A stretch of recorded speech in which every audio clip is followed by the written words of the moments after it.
Bienvenidos nuevamente a este espacio de bienestar universitario de la Facultad de Educación a Distancia de la Universidad Militar Nueva Granada.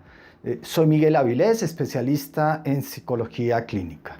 Hemos venido compartiendo con ustedes una serie de espacios hablando del tema de las competencias, pero refirámonos hoy en día a cómo fortalecer esa competencia para un manejo adecuado de los conflictos.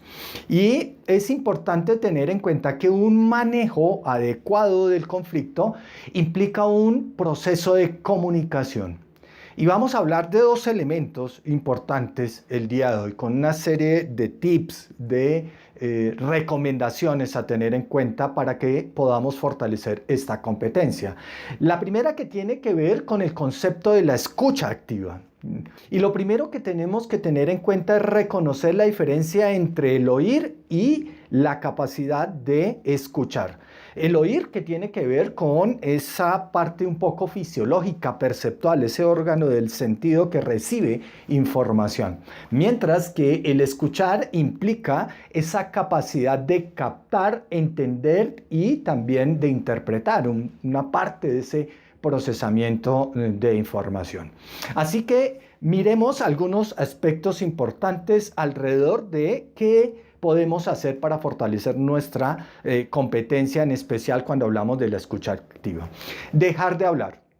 Cuando hablo de dejar de hablar, es cuando estoy en función de escuchar al otro. Lo que el otro piensa, siente o cree es importante. Y cuando hablo de dejar de hablar, es también que dejar ese diálogo interno que en algún momento podemos tener.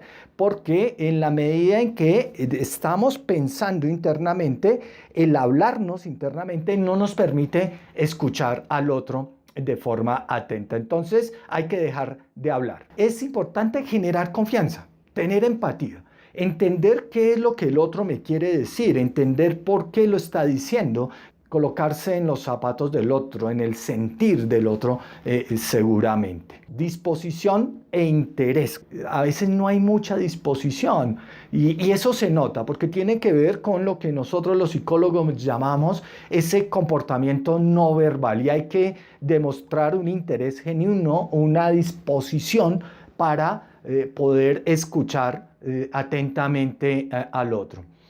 Otro aspecto importante es aprender a controlar nuestras emociones, pero que en ese diálogo, cuando estamos en la situación del conflicto, si por algún momento no podemos controlar esa emoción, en especial emociones tan fuertes como la tristeza, la rabia, la ira, ¿sí? Permitámonos parar un momento, que podamos decir, discúlpeme en un momento. No hay que forzar la comunicación cuando uno o siente que su emoción se ha desviado o percibe que el otro está en una situación emocional un poco difícil en ese momento.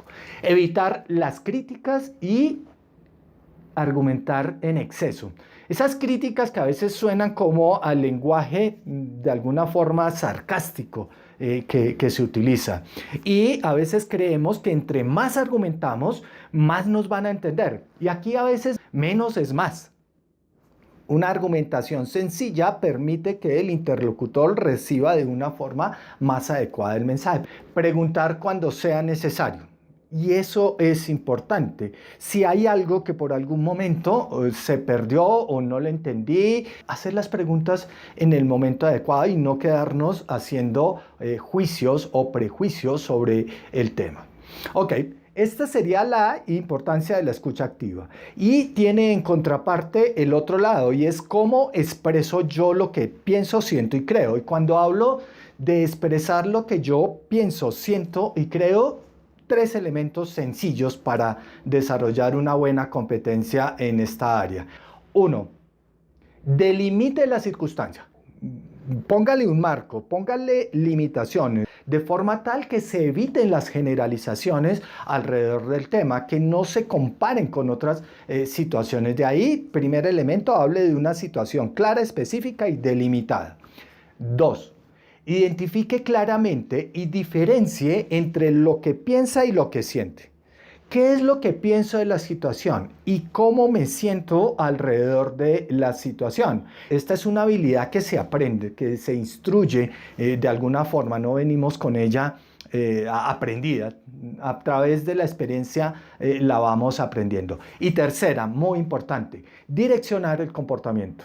Es de alguna forma tener una actitud abierta, clara y específica. Es cuando le digo, siempre hablo de esa palabra, me gustaría. ¿Qué me gustaría? Y en general siempre les digo que de 3 opciones, de algo que pueda hacer el otro para modificar la situación, de forma tal que direccione ese comportamiento del otro, el otro sepa qué puede hacer, pero ese me gustaría lo que hace es una invitación a la reflexión del otro.